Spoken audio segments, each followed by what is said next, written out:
Joining us this week for the podcast, Mr. Greg Kerr. Good day. Yeehaw! How's it going, man? I'm good, man. You guys? What'd you think of Roller, Greg? That's pretty smash in the face stuff there, right there. Reminds me of a lot of stuff that used to make in the 80s, you know?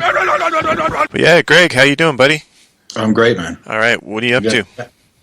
What am I up to? Yeah, you still I'm teaching? sitting in front of my computer, fucker. What do you mean? No, but your daily activity? Yeah, I play in bands, man. I draw a little bit. You know, it's the same old, same old. Yeah. What's your latest band? You sent me a little MP3. I didn't get to hear That's it. right, yeah. I'm going to promote that band a little bit. I Yeah. got a couple on the go, as always, right? Yeah. So I always want to talk about uncooperatives first. Okay. We're woodshedding. We'll be back in business by the summer, maybe. Yeah.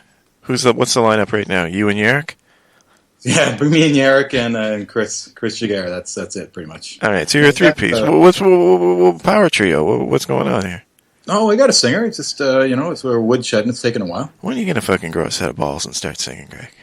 Are you fucking serious? Fucking Fats. Tell me, man, no one knows about that. Everybody's got their own voice.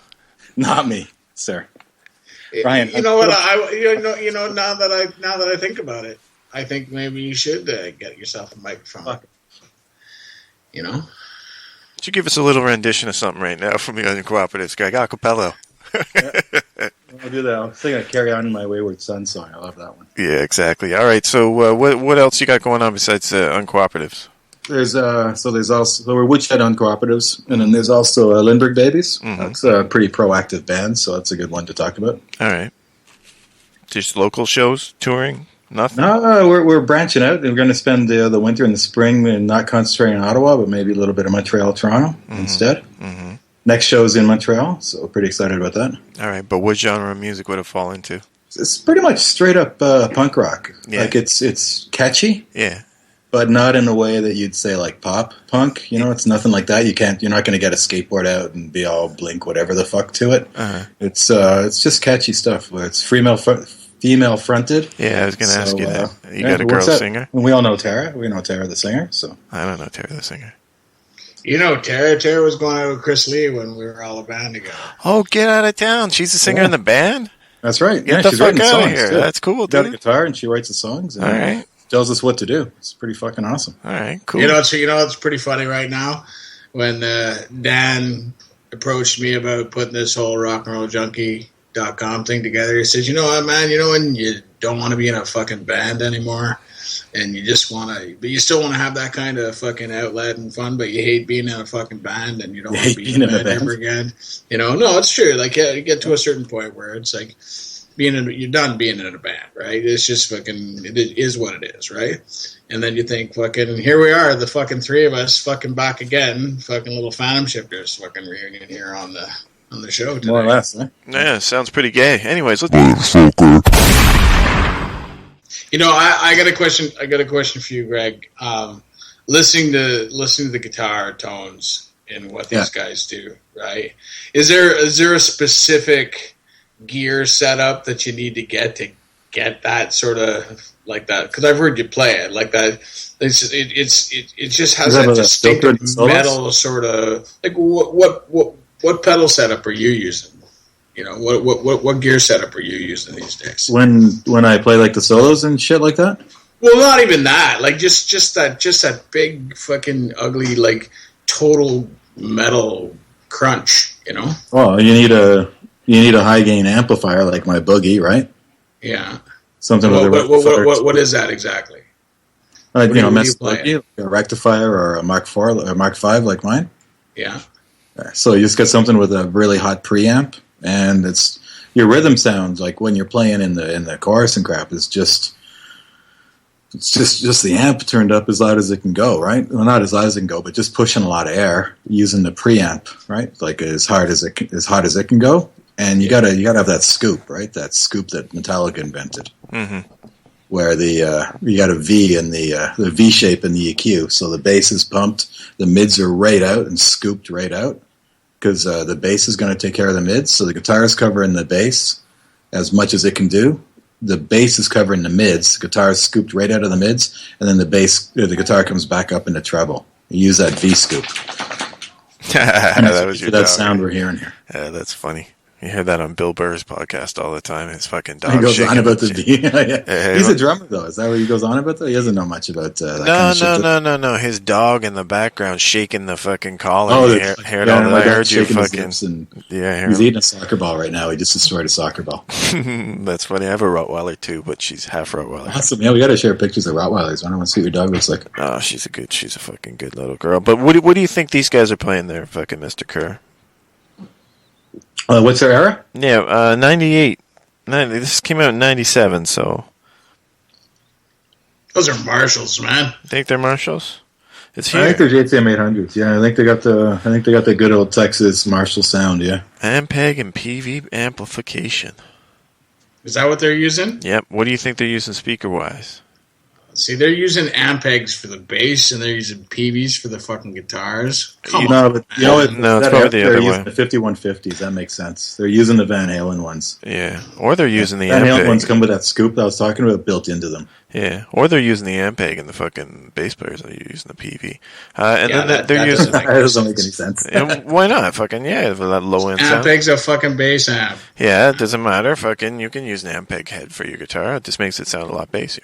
Mr. Dan Coburn had an Ampeg when we were in the Phantom Shifters, I believe. Yeah, I think so. I don't remember. Ran it with the pedal. He had an Ampeg for a while. He had that V8. Yeah. Oh, maybe. I don't know. I remember I had the Marshall at the end. But anyways, yeah, they have Marshall and PV speakers, and they're both playing Gibson and Rickenbacker. So when I was talking about Boogie, they're playing the next best thing, which is the old PV 5150s. And they're that scooped high gain sound for sure. You can do that with that amp. And it's funny, they're not calling Kylo Ren, they're calling them, what is the term they're using? Force inhibitors or force users or something like that? Because they're not fucking Sith.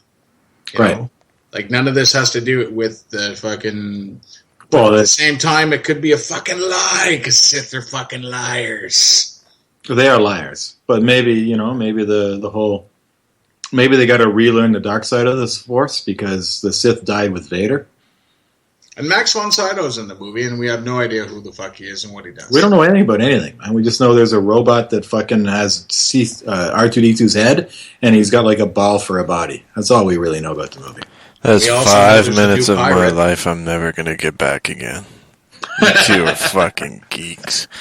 We've got Greg Kerr with us from Kerr Comics. Kerr, what's going on with your comics? Are you still drawing them, or are you just coloring these days? I'm coloring. I'm getting ready to release them. That's why I'm coloring them. Mm-hmm. And when I release them, there's going to be a couple Easter eggs and some new stuff. Yeah. Well, what are you releasing them? How are you doing that? Originally, I'm going to release them as like an ebook. You can buy it on iTunes, put it on your iPad, put it on your phone. Mm-hmm. So I'm going to put it out together, and then I'm going to take the proceeds and a bit of crowdfunding from that, crowdsourcing. Yeah. And I'm going to make a couple books and try and sell that way. Like a hard copy? Yeah. I'm also going to look for a couple sponsors and kind of, see if the government of Canada can help out. Mm-hmm.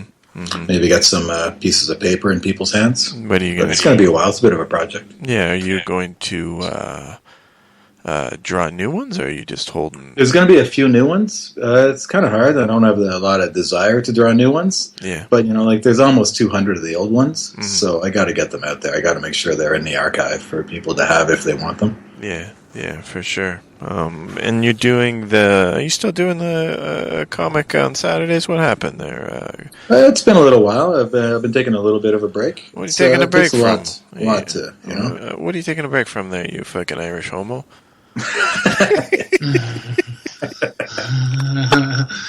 What is Kerr? It's Scottish, right? He's neither of those things, man. Yeah, I He's know. not, and I own him anyway. He's not Irish, man. Yeah. What are you, Scottish, Greg? Well, we're Scots. Mr. Fats and I are Scots Irish. Oh my god, it's fucking good. Meaning our family lived in Ireland for a little while after the English said we couldn't live in Scotland. Mm-hmm. So they told us to go live in Ireland. Mm-hmm. And then, the Irish didn't like us, so we fought them, and, we didn't like them either. Yeah. And then we came to North America. Yeah, all right. So let's get back to your comic. So what's going on? You're going to release them in book form? You said books. You planning on releasing more than one? It's going to be digital first. That's why I'm colorizing them, because no one wants to see black. I originally published them black and white. Yeah. Nobody wants to see black and white comics on their computer screen or on their iPhone, right, or on their iPad. Yeah. So I'm colorizing them to bring them up to date. Yeah. colorizing them leads me to be able to sell them on the Apple Store when I finish them. Mm-hmm. That will then, or in Google Play, whatever. I'm going to work on a publication, Yeah. and then from there, I'm going to work back to print and make sure people can have like a book on their shelf if they would like to have it. Yeah, you just do a limited special run or something. I can pull it up a bit further if I get if I do it right. What do you mean? I mean, the government of Canada can help you out if you put a bit of money into it and help out, But work hard. Will they fund you if you do source out crowdfunding and? They'll match. Yeah, there's they've got some programs. We got a better government too. Like I think the government we currently just elected might actually look into helping the arts. Mm-hmm. So I'm kind of looking forward to seeing what they might offer. Sounds fucking pretty interesting, man.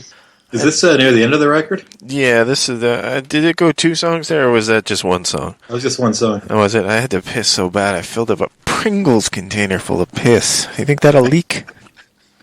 No, not yet. It's wax coated on the middle and the inside there. I was debating it for like the last 30 minutes while we've been doing this, and then finally I gave in. It was either. Did you not have a sink out there, man? No, and I got a creepy neighbor who fucking last time I went around the back of the garage. He was fucking. Last time you were pissing in your backyard. Exactly, he was out there. So I'll stick to the Pringles. I'm gonna roll the dice. I'm gonna play the cards if I can. I got a story, Greg. I'm not doing bath salts, so. Yeah. See if you like this one. I got a story for you. All right, let me hear it. It's you and me being like the very bottom of the barrel we were at ever. Mm-hmm. Well, not bottom of the barrel, just drunk and stupid. Mm-hmm.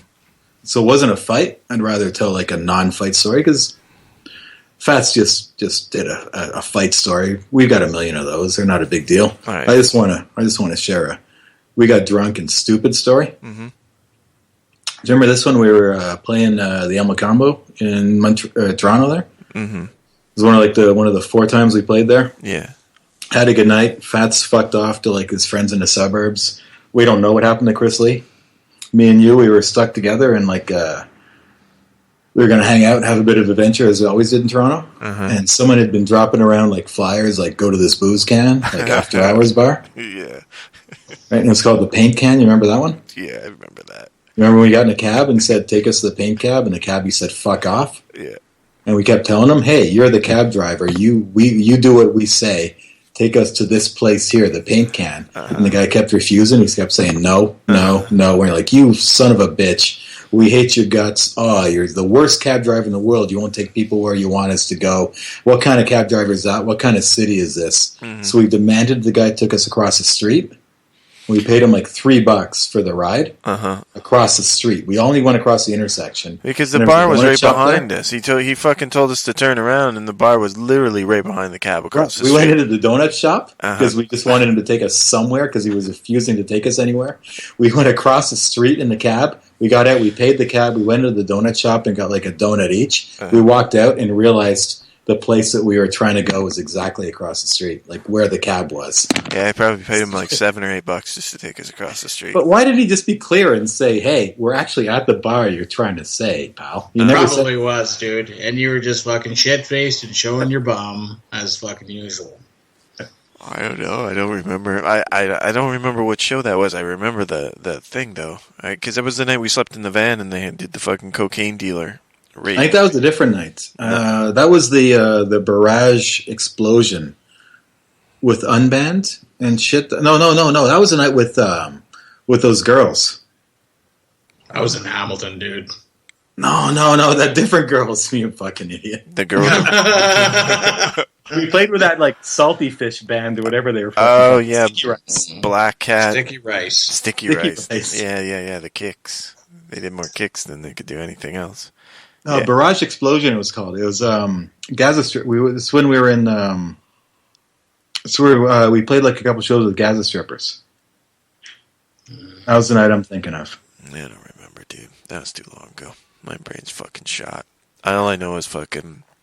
I take martial arts with my son, and he's at that age right now where when I come home, he's hiding behind the door. And tonight we had at least a 35-minute epic battle of all-out fucking.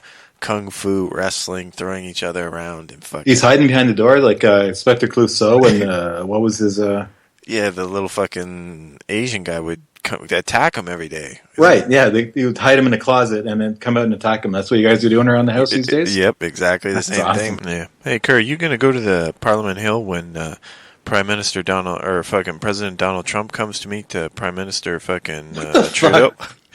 When are you? Are you going to be there? You think? Do you talk to people down there about fucking Donald Trump? All the time, dude. Okay, so blatantly asked him and recognize the guy's a joke, and he's not going to get any further. He's not part of the regular party. Dude, he's going to win. Possibly be actually like the old school Republicans. The money, the people that give money to the Republican Party do not support this guy. He's got a popular thing. It's all populist. He should be a third party candidate. He shouldn't be a Republican candidate. He should be a third party candidate. The populist part can't possibly mesh with the old school GOP Republican thing, right? Like when the right wing dude, the fucking far right though, man. Like come through and take over and just fucking maybe win this election, because this is fucked up. I tell you, man, he's gonna win. He cannot win. He's gonna win, dude. They love him down here. They need change down here. They cannot. You don't need that kind of change. That guy's a fucking racist, entitled piece of shit. That's the last thing politics need. So are a lot of people down here, man. What the fuck, man? The guy's got a silver spoon in his mouth. He doesn't represent anybody in that entire country except for himself and 20 other people that live in Manhattan. He doesn't represent a single fucking thing. None of his opinions matter. Raider Nation. He's a racist piece of shit. He's entitled. He's got nothing. How the fuck is this guy a politician all of a sudden? Raider Nation, dude.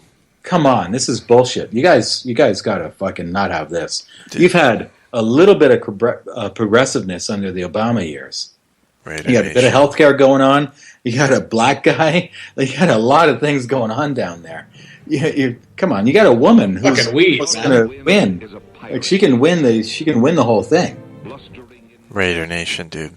Raider Nation. For fuck's sake! This guy guy is a viable candidate. I'm writing your country off. I'm not going anywhere near that place, man. We just got over.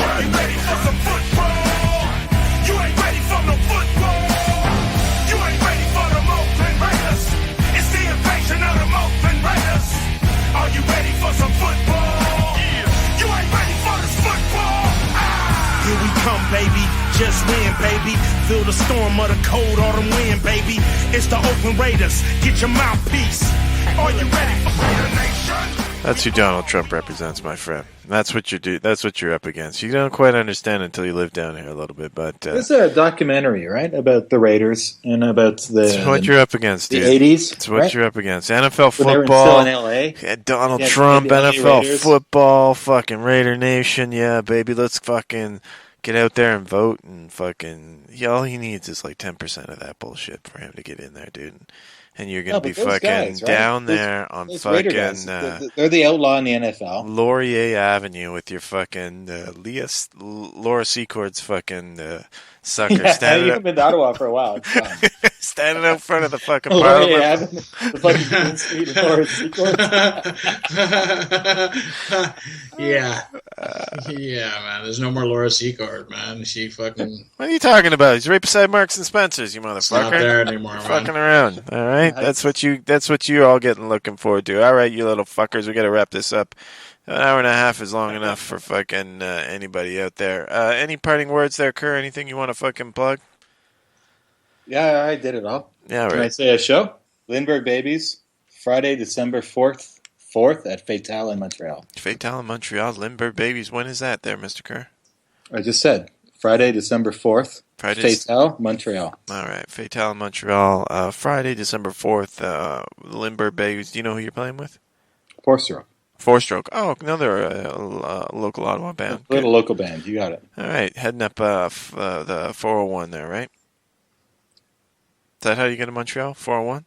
No, that's how you get to Toronto, sir. How do you get to Montreal's Montreal? like the 30 whatever the fuck. Why don't you have your license? You drive the other way. The two of you together. I'm looking at pictures. I'm disappointed in both of you. Don't have your driver's license. Seriously disappointed. Fats, you got any words of wisdom to leave us again this week? Well, don't take the 401 to Montreal. Don't take the 401 to Montreal. I would head east and keep fucking going. When you get to the On the split, 416, and when it splits, you keep going not on the whatever they go. 416, you fucking dimrod. See, that's the other way. You Oh, take you're right. Yeah, 417 to the split. 417. You stay on the 417, and you just keep following that all the way to Montreal. It'll drop you off right at the front fucking door. Wonderful, wonderful. All right, until next week, go fuck yourself.